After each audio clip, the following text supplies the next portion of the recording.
ਪੰਜਾਬ ਰਾਜ ਬਿਜਲੀ ਬੋਰਡ ਇੱਕ ਅਜਿਹਾ ਮਹਿਕਮਾ ਜੇਕਰ ਕਿਸੇ ਦਾ ਬਿੱਲ 1 ਮਹੀਨਾ ਨਹੀਂ ਭਰਾਇਆ ਜਾਂਦਾ, ਜਿਸ ਤਰ੍ਹਾਂ ਨਾਲ ਉਹਨਾਂ ਦਾ ਜਿਹੜਾ ਬਣਦਾ 2 ਮਹੀਨੇ ਦਾ ਬਿੱਲ ਭੇਜਦੇ ਨੇ ਘਰਾਂ ਦੇ ਵਿੱਚ, ਜੇਕਰ ਕੋਈ ਬੰਦਾ ਮਜਬੂਰਨ ਬਿੱਲ ਨਹੀਂ ਭਰਾ ਸਕਦਾ ਤਾਂ ਉਸਦਾ ਜਿਹੜਾ ਉਹ ਕਨੈਕਸ਼ਨ ਕੱਟ ਦਿੰਦੇ ਨੇ। ਬਿੱਲ ਚਾਹੇ 2000 ਹੋਵੇ ਚਾਹੇ 1000 ਹੋਵੇ, ਉਸਦਾ ਕਨੈਕਸ਼ਨ ਕੱਟਿਆ ਜਾਂਦਾ। ਪਿਛਲੀ ਦਿਨੀ ਵੀ ਅੰਮ੍ਰਿਤਸਰ ਦੇ ਵਿੱਚ ਵੀ ਇੱਕ ਬਿਜਲੀ ਕਰਮਚਾਰੀ ਨੇ ਜਿਸ ਤਰ੍ਹਾਂ ਨਾਲ ਉਸਦਾ ਚਲਾਨ ਕੱਟਿਆ ਗਿਆ, ਉਸ ਤੋਂ ਬਾਅਦ ਉਸ ਵੱਲੋਂ ਉਹ ਥਾਣੇ ਦੇ ਵਿੱਚ ਜਾ ਕੇ ਆਪਣਾ ਜਿਹੜਾ ਉਸਦੇ ਜਿਹੜਾ ਅੰਦਰ ਹੀਟਰ ਪਿਆ ਸੀ ਉਹ ਚੱਕਿਆ ਗਿਆ। ਉਸ ਤੋਂ ਬਾਅਦ ਕਾਫੀ ਉਹਨੇ ਆਪਣਾ ਜਿਹੜਾ ਆਪਣੇ ਡਿਪਾਰਟਮੈਂਟ ਦਾ ਜਲਵਾ ਦਿਖਾਇਆ, ਲੇਕਿਨ ਪਰ ਜਦੋਂ ਬਿਜਲੀ ਬੋਰਡ ਮੁਲਾਜ਼ਮਾਂ ਦੀ ਗੱਲ ਹੁੰਦੀ ਆ ਉੱਥੇ ਕਿਤੇ ਨਾ ਕਿਤੇ ਇਹਨਾਂ ਦੇ ਉੱਚ ਅਧਿਕਾਰੀ, ਇਹਨਾਂ ਦੇ ਚੇਅਰਮੈਨ ਵੀ ਚੁੱਪ ਹੋ ਜਾਂਦੇ ਨੇ। ਕੁਝ ਇਸੇ ਤਰ੍ਹਾਂ ਦਾ ਜਿਹੜਾ ਖੁਲਾਸਾ ਹੈਗਾ ਉਹ ਹੋਇਆ ਹੈਗਾ ਆਡਿਟ ਰਿਪੋਰਟ ਦੇ ਵਿੱਚ। ਇੱਕ ਆਰਟੀਆਈ ਦੇ ਰਾਹੀਂ ਰੋਹਿਤ ਸੱਭਰਵਾਲ ਜੀ ਵੱਲੋਂ ਇੱਕ ਆਡਿਟ ਰਿਪੋਰਟ ਮੰਗੀ ਗਈ ਸੀ, ਜਿਸ ਦੇ ਵਿੱਚ 23 ਕਰੋੜ 98 ਲੱਖ ਰੁਪਏ ਦਾ ਵੱਡਾ ਖੁਲਾਸਾ ਹੋਇਆ। ਇਹਨਾਂ ਦੇ 10 ਜੇਈ ਜਿਹੜਾ 23 ਕਰੋੜ 98 ਲੱਖ ਦਾ ਵੱਡਾ ਗਬਨ ਕਰ ਗਏ ਨੇ। ਕੀ ਆ ਸਾਰਾ ਗਬਨ?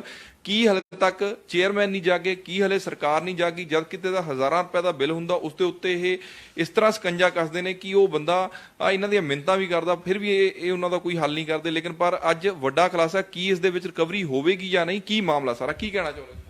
ਅਸੀਂ ਨਾ ਜੀ ਇਸ ਮਾਮਲੇ ਦੇ ਵਿੱਚ ਇੱਕ ਰਾਈਟ ਟੂ ਇਨਫੋਰਮੇਸ਼ਨ ਐਕਟ ਦੇ ਵਿੱਚ ਮੈਂ ਸੂਚਨਾ ਮੰਗੀ ਸੀ Punjab state power corporation limited Ludhiana office ਤੋਂ, ਸੈਂਟਰਲ ਤੋਂ।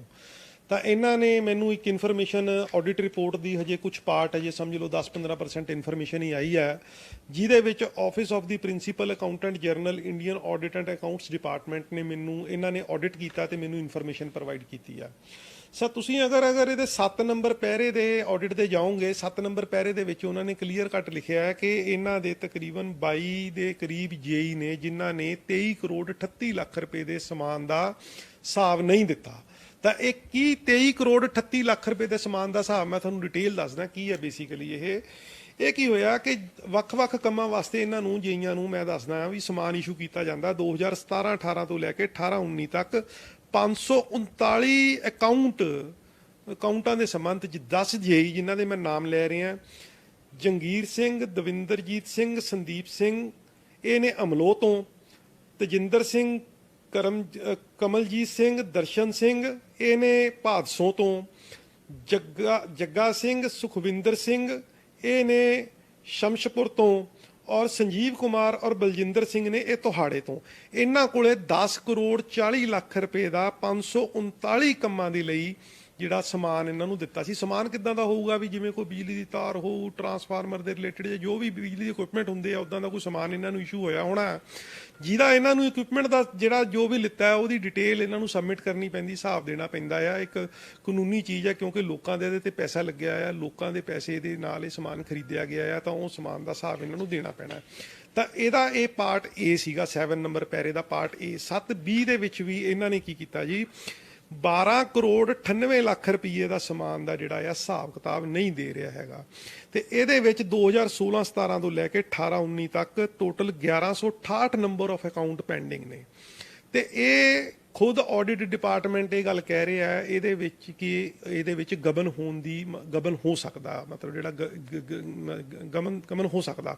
ਤਾਂ ਇਹਦੇ ਵਿੱਚ ਜਿਹੜੇ ਪਾਇਲ ਤੋਂ ਜੇਈ ਨੇ ਹਰਜਿੰਦਰ ਸਿੰਘ, ਸੁਖਵਿੰਦਰ ਸਿੰਘ, ਕਮਲਜੀਤ ਸਿੰਘ ਪਾਇਲ ਤੋਂ ਨੇ, ਦਰਾਹਾ ਸਿਟੀ ਤੋਂ ਨੇ ਰਾਮ ਸਿੰਘ, ਅਮਰਦੀਪ ਸਿੰਘ, ਸੁਖਵਿੰਦਰ ਸਿੰਘ, ਰਾਮਪੁਰ ਤੋਂ ਨੇ ਪਲਵਿੰਦਰ ਸਿੰਘ, ਗੁਰਪ੍ਰੀਤ ਸਿੰਘ, ਧਮੋਟ ਤੋਂ ਨੇ ਬਲਜਿੰਦਰ ਸਿੰਘ, ਵਿਨੋਦ ਕੁਮਾਰ, ਕੁਢਾਣੀ ਤੋਂ ਨੇ ਕੁਲਵੰਤ ਸਿੰਘ, ਸੁਖਵਿੰਦਰ ਸਿੰਘ। ਤਾਂ 1168 ਤੇ 500 ਇਹ ਲਾ ਲਓ ਤੁਸੀਂ 39 ਤਕਰੀਬਨ ਸਮਝ ਲਓ ਵੀ 1700 ਦੇ ਕਰੀਬ ਕੰਮਾਂ ਦੇ ਲਈ ਇਹਨਾਂ ਨੂੰ ਅਲੱਗ-ਅਲੱਗ ਕੰਮਾਂ ਦੇ ਲਈ ਸਮਾਨ ਇਸ਼ੂ ਹੋਇਆ, ਜਿਹਦਾ ਇਹ ਹਿਸਾਬ ਨਹੀਂ ਦੇ ਰਹੇ। ਤਾਂ ਜਿੱਥੇ ਆਮ ਬੰਦਾ ਥੋੜੇ 1-2 ਮਹੀਨੇ ਪੈਸਿਆਂ ਕੰਨੀਓ ਟਾਈਟ ਹੋ ਜੇ, ਬਿੱਲ ਨਾ ਜਮ੍ਹਾਂ ਕਰਾ ਸਕੇ ਨਾ, ਉਹਦਾ ਉਸੇ ਵੇਲੇ ਕਨੈਕਸ਼ਨ ਕੱਟ ਦਿੰਦੇ ਆ। ਤਾਂ ਇਹ ਹਿਸਾਬ ਇਹਨਾਂ ਨੇ 1 ਮਹੀਨੇ ਦੇ ਅੰਦਰ ਦੇਣਾ ਹੁੰਦਾ। ਆਡਿਟ ਨੇ ਲਿਖਿਆ ਹੈ ਵੀ ਜਦੋਂ ਵੀ ਇਹਨਾਂ ਨੇ ਸਮਾਨ ਇਸ਼ੂ ਕਰਾਇਆ, ਮੰਨ ਲਓ 16-17 ਚ ਕਰਾਇਆ ਜਾਂ 17-18 ਚ ਕਰਾਇਆ, ਤੇ ਇੱਕ ਇਸ ਤਰ੍ਹਾਂ ਵੀ ਹੋਏਗਾ ਕਿ ਜਦ ਤੱਕ ਇਹ ਪੁਰਾਣਾ ਅਕਾਊਂਟ ਕਲੀਅਰ ਨਹੀਂ ਕਰਦੇ ਇਹਨਾਂ ਨੂੰ ਨਵਾਂ ਸਮਾਨ ਨਹੀਂ ਦੇਣਾ ਚਾਹੀਦਾ। ਪਹਿਲਾਂ ਪੁਰਾਣਾ ਤਾਂ ਹਿਸਾਬ ਲੈ ਲਓ ਉਹਨਾਂ ਕੋਲੋਂ, ਤਾਂ ਹੀ ਤੁਸੀਂ ਨਵਾਂ ਸਮਾਨ ਦੇਈ ਜਾਂਦੇ ਹੋ। ਪਿਛਲਾ ਹਿਸਾਬ ਤੁਹਾਡੇ ਕੋਲ ਹੈ ਨਹੀਂਗਾ, ਨਵਾਂ ਸਮਾਨ ਤੁਸੀਂ ਇਸ਼ੂ ਕਰਾਈ ਜਾਂਦੇ ਹੋ। ਇਹ ਮੈਟਰ ਜਿਹੜਾ ਆ ਪੁਲਿਸ ਨੂੰ ਰਿਪੋਰਟ ਕਰਨਾ ਵੀ ਬਣਦਾ, ਇਹਦੇ 'ਚ FIR ਕਰਾਉਣੀ ਵੀ ਬਣਦੀ ਹੈ। ਸਾਰੇ ਇਹ ਕਾਨੂੰਨ ਇੰਡੀਅਨ ਆਡਿਟ ਡਿਪਾਰਟਮੈਂਟ ਨੇ ਜਿਹੜੇ ਇਹਦੇ ਵਿੱਚ ਲਿਖਤੀ ਤੌਰ ਤੇ ਦਿੱਤੇ ਨੇ ਔਰ ਪੂਰਾ ਦਾ ਪੂਰਾ ਇਹਦਾ ਸੈੱਟ ਮੈਂ ਆਪਣੀ ਫੇਸਬੁੱਕ ਅਕਾਊਂਟ ਦੇ ਉੱਤੇ ਪਾਇਆ ਹੋਇਆ ਆ। ਤੁਸੀਂ ਕੰਪਲੇਂਟ ਵੀ ਕੀਤੀ ਹੈ, ਵਿਜੀਲੈਂਸ ਤੋਂ ਇਨਕੁਆਇਰੀ ਦੀ ਵੀ ਮੰਗ ਕੀਤੀ ਹੈ ਇਸ ਮਾਮਲੇ ਦੇ ਵਿੱਚ? ਮੈਂ ਇਸ ਮਾਮਲੇ ਦੇ ਵਿੱਚ ਮੁੱਖ ਮੰਤਰੀ Punjab, state vigilance, secretary power, governor ਸਾਹਿਬ ਨੂੰ, ਚੀਫ ਸੈਕਟਰੀ ਸਾਹਿਬ ਨੂੰ, ਸਾਰਿਆਂ ਨੂੰ ਰਿਟਨ ਦੇ ਵਿੱਚ ਕੰਪਲੇਂਟ ਪਾਈ ਆ ਕਿ ਇਸ ਪੂਰੇ ਮਾਮਲੇ ਦੀ ਵਿਜੀਲੈਂਸ ਜਾਂਚ ਕਰਵਾਈ ਜਾਵੇ ਵੀ ਕਿਉਂ ਜਿਹੜੇ ਅਧਿਕਾਰੀ ਹੈਗੇ ਆ ਇਹਦੇ ਤੇ ਮੌਨ ਬੈਠੇ ਨੇ, ਚੁੱਪ ਨੇ, ਐਕਸ਼ਨ ਨਹੀਂ ਲੈ ਰਹੇ। ਦੇਖੋ ਇਹ ਜਿਹੜਾ ਮਾਮਲਾ ਆ ਇਹ ਤਕਰੀਬਨ 5 ਸਬ ਡਿਵੀਜ਼ਨਾਂ ਇੱਕ ਨੇ ਤੇ 4 ਇੱਕ ਨੇ, 9 ਸਬ ਡਿਵੀਜ਼ਨਾਂ ਦਾ ਮਾਮਲਾ ਹੈ ਤੇ ਇਹ ਲੁਧਿਆਣੇ ਤਾਂ ਬਹੁਤ ਸਾਰੀਆਂ ਸਬ ਡਿਵੀਜ਼ਨਾਂ ਨੇ, ਤਾਂ ਹੋ ਸਕਦਾ ਬਾਕੀ ਸਬ ਡਿਵੀਜ਼ਨਾਂ 'ਚ ਵੀ ਕੁਛ ਇਦਾਂ ਦਾ ਸਿਨੈਰੀਓ ਬਾਹਰ ਨਾ ਨਿਕਲ ਕੇ ਆਵੇ। ਆਡਿਟ ਰਿਪੋਰਟ ਆ ਲੈਣ ਤੋਂ ਦੇਖਣ, ਜੇ 23 ਕਰੋੜ ਰੁਪਏ ਦਾ ਇਹ ਸਮਾਨ ਦਾ ਹਿਸਾਬ ਕਿਤਾਬ ਸਿਰਫ 9 ਸਬ ਡਿਵੀਜ਼ਨਾਂ 'ਚ ਨਹੀਂ ਦੇ ਰਹੇ, ਅਗਰ ਤੁਸੀਂ ਪੰਜਾਬ ਦੇ ਵਿੱਚ ਲਾਓ ਤਾਂ ਸੈਂਕੜੇ ਹਜ਼ਾਰੇ ਸਬ ਡਿਵੀਜ਼ਨ ਹੋਣੀ ਹੈ। ਤੇ ਇਹ ਹਰ ਸਬ ਡਿਵੀਜ਼ਨ ਦੇ ਵਿੱਚ ਮੈਂ ਕਹਿੰਦਾ ਹਰ ਵਿਸਲ ਬਲੋਰ, ਹਰ ਆਰਟੀਆਈ ਐਕਟਿਵਿਸਟ ਨੂੰ ਮੈਂ ਬੇਨਤੀ ਕਰਦਾ ਵੀ ਤੁਸੀਂ ਇਹਨਾਂ ਦੀਆਂ ਆਡਿਟ ਦੇ ਵਿੱਚ, ਆਰਟੀਆਈ ਦੇ ਵਿੱਚ ਆਡਿਟ ਦੀਆਂ ਰਿਪੋਰਟਾਂ ਮੰਗੋ, ਉਹਦੇ 'ਚ ਦੇਖੋ ਵੀ ਕਿਹੜਾ ਕਿਹੜਾ ਸਮਾਨ ਇਹਨਾਂ ਨੂੰ ਇਸ਼ੂ ਹੋਇਆ ਜਿਹੜਾ ਇਹਨਾਂ ਦਾ ਅਕਾਊਂਟ ਸਬਮਿਟ ਨਹੀਂ ਕਰ ਰਹੇ, ਅਕਸਰ ਉਹ ਸਮਾਨ ਕਿੱਥੇ ਗਿਆ, ਕੀ ਇਹਨਾਂ ਨੇ ਵੇਚ ਦਿੱਤਾ ਜਾਂ ਇਹਨਾਂ ਨੇ ਇਸਤੇਮਾਲ ਕਰਕੇ ਉਹਦਾ ਅਕਾਊਂਟ ਨਹੀਂ ਦਿੱਤਾ, ਕੀ ਕੀਤਾ, ਗੱਲ ਤਾਂ ਬਾਹਰ ਆਉਣੀ ਚਾਹੀਦੀ ਹੈ ਨਾ। ਔਰ ਨਹੀਂ ਹੈਗਾ ਤਾਂ ਇਹਨਾਂ ਦੇ ਉੱਤੇ ਸਰਕਾਰੀ ਸਮਾਨ ਨੂੰ ਖੁਰਦ-ਬੁਰਦ ਕਰਨ ਦਾ ਪਰਚਾ ਦਰਜ ਹੋਣਾ ਚਾਹੀਦਾ, ਇਹਨਾਂ ਨੂੰ ਅਰੈਸਟ ਕਰਕੇ ਅੰਦਰ ਦੇਣਾ ਚਾਹੀਦਾ, ਕਿਉਂਕਿ ਇਹ ਤਾਂ ਸਿੱਧੇ ਤੌਰ ਦੇ ਉੱਤੇ ਕਰਪਸ਼ਨ ਹੈਗੀ ਹੈ। ਪ੍ਰੋਹਿਬਿਸ਼ਨ ਆਫ ਕਰਪਸ਼ਨ ਐਕਟ ਦਾ ਪਰਚਾ ਹੋਣਾ ਨਾ ਚਾਹੀਦਾ ਇਹਨਾਂ ਦੇ ਉੱਤੇ ਸਮਾਨ ਦਾ ਗਮਨ ਕਰਨ। ਕਿਸ ਤਰ੍ਹਾਂ ਦਾ ਸਮਾਨ ਆ, ਜਿਸ ਤਰ੍ਹਾਂ ਨਾਲ ਘਰਾਂ ਦੇ ਵਿੱਚ ਬਿਜਲੀ ਦੇ ਮੀਟਰ ਲੱਗਦੇ ਨੇ ਜਾਂ ਤਾਰ ਆ, ਕਿਸ ਤਰ੍ਹਾਂ ਦਾ ਉੱਥੇ ਵੀ ਇਹ ਜ਼ਿਆਦਾਤਰ ਘਰਾਂ ਦੇ ਲੋਕਾਂ ਨੂੰ ਇਹੀ ਕਹਿੰਦੇ ਨੇ ਵੀ ਤਾਰ ਘੱਟ ਆ, ਤਾਰ ਲੈ ਕੇ ਆਓ। ਕੋਈ ਸਾਡੇ ਨਾਲ ਵੀ ਇੱਕ ਹਾਦਸਾ ਵਾਪਰਿਆ ਕੁਝ ਦਿਨ ਪਹਿਲਾਂ, ਉਹਨਾਂ ਨੇ ਅਸੀਂ ਬਿਜਲੀ ਦਾ ਮੀਟਰ ਲਵਾਉਣਾ ਸੀ, ਉੱਤੇ ਤਾਰ ਜਿਹੜੀ ਮੁੱਲ ਲਿਆ ਕੇ ਦੇਣੀ ਪਈ ਹੈ। ਕੀ ਕਹਿਣਾ ਚਾਹੁੰਦੇ? ਦੇਖੋ ਇਹਦੇ 'ਚ ਨਾ ਇਹਨਾਂ ਨੇ ਦਿੱਤਾ ਹੋਇਆ, ਇਹਨਾਂ ਦੀ ਟੈਕਨੀਕਲ ਲੈਂਗੁਏਜ ਹੈ MAS account of 55 minor work having value of 96.95 lakh were pending ਦਾ difference of figure 13 minor work value. ਮਤਲਬ ਅਲੱਗ-ਅਲੱਗ ਤਰ੍ਹਾਂ ਦੇ ਕੰਮ ਹੋ ਸਕਦੇ। ਜਦੋਂ ਕੋਈ ਮੰਨ ਲਓ ਕੋਈ ਸ਼ਹਿਰ ਦੇ ਵਿੱਚ ਜਾਂ ਪਿੰਡ ਦੇ ਵਿੱਚ ਅਸੀਂ ਜਾਣ ਕਹਿੰਦੇ ਆ ਨਾ ਸਾਡੇ ਬਿਜਲੀ ਦੀ ਤਾਰ ਸੜ ਗਈ, ਪਾ ਦਿਓ, ਸਾਡੇ ਕੋਲ ਇਹ ਬਹਾਨਾ ਮਾਰਦਾ ਸਾਡੇ ਕੋਲ ਤਾਰ ਹੈ ਨਹੀਂ। ਉਹ ਦਿੰਦਾ ਤਾਂ ਸਰਕਾਰ ਨੇ ਦਿੱਤਾ ਤਾਂ ਸਾਰਾ ਕੁਝ ਹੈ, ਬੇਸਿਕਲੀ ਹੋ ਆਹ ਕੁਝ ਰਿਹਾ ਵੀ ਇਹ ਦੇ ਹੀ ਸਾਰਾ ਸਮਾਨ ਜਿਹੜਾ ਆ। ਇਹ ਮੈਂ ਇਹ ਨਹੀਂ ਕਹਿੰਦਾ ਕਿ ਸਾਰੇ ਜੇਈ ਜਾਂ ਸਾਰੇ AJE ਇਦਾਂ ਦੇ ਹੋਣਗੇ, ਪਰ ਕੁਛ ਇੱਕ ਜਿਹੜੇ ਹੈਗੇ ਆ ਇਦਾਂ ਦੇ ਹੈਗੇ ਆ ਜਿਨ੍ਹਾਂ ਨੇ ਇਸ ਤਰ੍ਹਾਂ ਦਾ ਕੰਮ ਕਰਕੇ ਜਿਹੜਾ ਹੈਗਾ ਗਮਨ ਕੀਤਾ ਆ ਔਰ ਜਿਹਦੇ ਤੇ ਪ੍ਰੋਪਰ ਵਿਜੀਲੈਂਸ ਦੀ ਜਾਂਚ ਚਾਹੀਦੀ ਆ। ਜੀ ਹੋ ਸਕਦਾ ਜਿਸ ਤਰ੍ਹਾਂ ਨਾਲ ਕਰੋੜਾਂ ਰੁਪਏ ਦਾ 2 ਸਬ ਡਿਵੀਜ਼ਨਾਂ ਦਾ ਜਿਹੜਾ ਮਾਮਲਾ ਨਿਕਲਿਆ, ਜੇਕਰ ਜੇ ਇਸ ਤਰ੍ਹਾਂ ਦਾ ਰਿਕਵਰੀ ਹੋਵੇ ਤਾਂ ਹੋ ਸਕਦਾ ਲੋਕਾਂ ਨੂੰ ਜਿਹੜੀ ਪਰ ਯੂਨਿਟ ਰੇਟ ਬਹੁਤ ਮਹਿੰਗਾ ਪੈ ਰਿਹਾ, ਚਾਹੇ ਕਮਰਸ਼ੀਅਲ ਆ ਚਾਹੇ ਡੋਮੈਸਟਿਕ, ਉਹ ਵੀ ਘੱਟ ਹੋ ਸਕਦੇ ਨੇ ਸਰਕਾਰ ਕਰ। 9 ਸਬ ਡਿਵੀਜ਼ਨਾਂ ਦਾ ਮਾਮਲਾ 23 ਕਰੋੜ ਦੇ ਉੱਤੇ ਪਹੁੰਚ ਗਿਆ ਔਰ ਸਾਲ ਹੈਗੇ ਨੇ 2016 17 17 18 18 19 19 ਵੀ ਤਕਰੀਬਨ 3 ਤੋਂ 4 ਸਾਲਾਂ ਦਾ ਮਾਮਲਾ। 9 ਸਬ ਡਿਵੀਜ਼ਨਾਂ ਨੇ 23 ਕਰੋੜ ਰੁਪਈਆ। ਔਰ ਅਗਰ ਅਸੀਂ ਪੰਜਾਬ ਦੀ ਗੱਲ ਕਰਾਂਗੇ ਤਾਂ ਇਹ ਸੈਂਕੜੇ ਹਜ਼ਾਰੇ ਕਰੋੜ ਰੁਪਏ ਦੀ ਫਿਗਰ ਤੇ ਪਹੁੰਚ ਜਾਣਾ।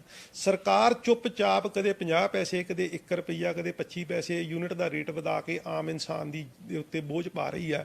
ਲੇਕਿਨ ਕੀ ਸਰਕਾਰ ਦਾ ਇਹ ਫਰਜ਼ ਨਹੀਂ ਬਣਦਾ ਵੀ ਇਹ ਕਰੋੜਾਂ ਰੁਪਈਆ ਦਾ ਜਿਹੜਾ ਸਮਾਨ ਹੈ, ਅਗਰ ਇਹ ਨਹੀਂ ਇਹ ਜੇਈ ਜਿਹੜੇ ਨੇ ਸਬਮਿਟ ਕਰ ਰਹੇ ਤੇ ਇਹਨਾਂ ਦੀਆਂ ਪ੍ਰਾਪਰਟੀਆਂ ਅਟੈਚ ਕਰ ਲੈਣ, ਇਹਨਾਂ ਦੇ ਬੈਂਕ ਅਕਾਊਂਟ ਸੀਜ਼ ਕਰ ਲੈਣ, ਇਹਨਾਂ ਦੀਆਂ ਤਨਖਾਹਾਂ ਰੋਕ ਦੇਣ, ਠੀਕ ਹੈ। ਔਰ ਜਦੋਂ ਇਹ ਕਈ 100 ਕਰੋੜ ਜਾਂ ਕਈ ਹਜ਼ਾਰ ਕਰੋੜ ਰੁਪਈਆ ਪੰਜਾਬ ਸਟੇਟ ਪਾਵਰ ਕਾਰਪੋਰੇਸ਼ਨ ਦੇ ਅਕਾਊਂਟ ਦੇ ਵਿੱਚ ਆਏਗਾ ਤਾਂ ਉਹਦੇ 2 ਰਿਜ਼ਲਟ ਨਿਕਲਣਗੇ ਵੀ ਜਾਂ ਤਾਂ ਸਰਕਾਰ ਨੂੰ ਕਈ ਸਾਲ ਤੱਕ ਬਿਜਲੀ ਦੇ ਰੇਟ ਵਧਾਉਣ ਦੀ ਨੌਬਤ ਨਹੀਂ ਆਏਗੀ ਜਾਂ ਜਿਹੜੇ ਰੇਟ ਵਧਾਏ ਹੋਏ ਨੇ ਉਹਨਾਂ ਦੇ ਵਿੱਚ ਕੁਝ ਕਮੀ ਹੋਏਗੀ।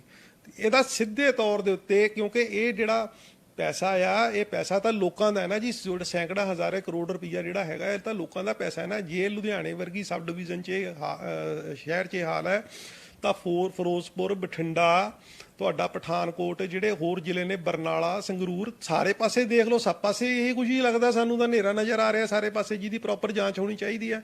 ਔਰ ਅਗਰ ਇਹ ਟੋਟਲ ਸਮਾਨ ਦੀ ਇਹ ਅਕਾਊਂਟ ਨਹੀਂ ਸਬਮਿਟ ਕਰ ਰਹੇ ਤਾਂ ਇਹਨਾਂ ਕੋਲੋਂ ਉਹ ਪੈਸਾ ਰਿਕਵਰ ਕੀਤਾ ਜਾਣਾ ਚਾਹੀਦਾ, ਰਿਕਵਰ ਕਰਕੇ ਸਰਕਾਰ ਦੇ ਖਜ਼ਾਨੇ 'ਚ ਜਮ੍ਹਾਂ ਹੋਣਾ ਚਾਹੀਦਾ।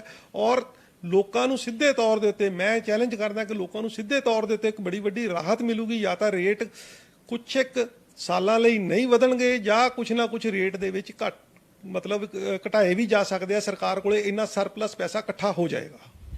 ਬਿਲਕੁਲ, ਜਿਹੜਾ ਰੋਹਿਤ ਸੱਭਰਵਾਲ ਜੀ ਵੱਲੋਂ ਵੱਡਾ ਖੁਲਾਸਾ ਕੀਤਾ ਗਿਆ, ਜਿਹੜਾ ਰਾਈਟ ਟੂ ਇਨਫੋਰਮੇਸ਼ਨ ਐਕਟ ਤਹਿਤ ਇੱਕ ਸੂਚਨਾ ਮੰਗੀ ਗਈ ਸੀ, ਆਡਿਟ ਰਿਪੋਰਟ ਮੰਗੀ ਗਈ ਸੀ। ਆਡਿਟ ਰਿਪੋਰਟ ਦੇ ਵਿੱਚ 9 ਸਬ ਡਿਵੀਜ਼ਨਾਂ ਦੇ ਵਿੱਚ ਜਿਹੜਾ ਹੈਗਾ 23 ਕਰੋੜ ਤੋਂ ਵੱਧ ਦਾ ਜਿਹੜਾ ਘਪਲਾ ਕੀਤਾ ਗਿਆ। AJE ਚਾਹੇ JE ਸੀਗੇ, ਉਹਨਾਂ ਵੱਲੋਂ ਉਹਨਾਂ ਦਾ ਜਿਹੜਾ ਸਮਾਨ ਜਿਹੜਾ ਗਵਰਨ ਕੀਤਾ ਗਿਆ ਇਸ ਮਾਮਲੇ ਦੇ ਵਿੱਚ, ਉਹਨਾਂ ਵੱਲੋਂ ਵਿਜੀਲੈਂਸ ਨੂੰ, ਪੰਜਾਬ ਦੇ ਮੁੱਖ ਮੰਤਰੀ ਨੂੰ, ਚੇਅਰਮੈਨ ਨੂੰ ਇੱਕ ਕੰਪਲੇਂਟ ਵੀ ਦਿੱਤੀ ਗਈ ਇਸ ਮਾਮਲੇ ਦੇ ਵਿੱਚ ਜਾਂਚ ਕਰਾਉਣ ਦੀ। ਸਭ ਤੋਂ ਵੱਡੀ ਗੱਲ ਹੈ ਜੇਕਰ ਕਰੋੜਾਂ ਰੁਪਏ ਦਾ ਘੁਟਾਲਾ ਇੱਕ 9 ਸਬ ਡਿਵੀਜ਼ਨ ਜੇ ਪੂਰੇ ਪੰਜਾਬ ਪੰਜਾਬ ਦੇ ਵਿੱਚ ਇਸ ਤਰ੍ਹਾਂ ਦੇ ਜਾਂਚ ਕੀਤੀ ਜਾਵੇ, ਕਰੋੜਾਂ ਰੁਪਏ ਦਾ ਜਿਹੜੇ ਇਹ ਸਾਹਮਣੇ ਆਉਣਗੇ, ਜਿਨ੍ਹਾਂ ਦੀ ਰਿਕਵਰੀ ਕਰਨ ਤੋਂ ਬਾਅਦ ਸਰਕਾਰ ਲੋਕਾਂ ਨੂੰ ਵੱਡੀ ਰਾਹਤ ਵੀ ਦੇ ਸਕਦੀ ਹੈ। ਕਈ ਜਿਸ ਤਰ੍ਹਾਂ ਨਾਲ ਲਗਾਤਾਰ ਯੂਨਿਟ ਦੇ ਰੇਟ, ਪੈਟਰੋਲ ਦੇ ਰੇਟਾਂ ਵਾਂਗ ਬਿਜਲੀ ਦੇ ਰੇਟ ਜਿਸ ਤਰ੍ਹਾਂ ਲਗਾਤਾਰ ਵਧ ਰਹੇ ਨੇ, ਹੋ ਸਕਦਾ ਲੋਕਾਂ ਨੂੰ ਵੱਡੀ ਰਾਹਤ ਮਿਲੇ, ਚਾਹੇ ਡੋਮੈਸਟਿਕ ਆ ਚਾਹੇ ਕਮਰਸ਼ੀਅਲ ਆ, ਉਹਨਾਂ ਨੂੰ ਬਿਜਲੀ ਦੇ ਰੇਟ ਵੀ ਘੱਟ ਮਿਲ ਸਕਦੇ ਨੇ। ਅਤੇ ਹੋ ਸਕਦਾ ਆਉਣ ਵਾਲੇ ਸਮੇਂ ਦੇ ਵਿੱਚ ਸਰਕਾਰ ਨੂੰ, ਜਿਹੜੀ ਵੀ ਸਰਕਾਰ ਸੱਤਾਧਾਰੀ ਹੋਊਗੀ, ਉਹਨੂੰ ਬਿਜਲੀ ਦੇ ਰੇਟ ਵਧਾਉਣ ਦੀ ਲੋੜ ਵੀ ਨਾ ਪਵੇ। ਜੇਕਰ ਇਸ ਤਰ੍ਹਾਂ ਦੇ ਜਿਹੜੇ ਵੱਡੇ ਘੁਟਾਲੇ ਨੇ, ਵੱਡੀਆਂ ਰਿਕਵਰੀਆਂ ਨੇ, ਉਹ ਟਾਈਮ ਸਿਰ ਕੀਤੀਆਂ ਜਾਣ। ਇਹ ਵੀ ਅਸੀਂ ਇੱਕ ਵਾਰ ਦੱਸ ਦੇਣਾ ਚਾਹੁੰਦੇ ਹਾਂ, 4 ਸਾਲ ਦਾ ਮਾਮਲਾ ਹੈਗਾ।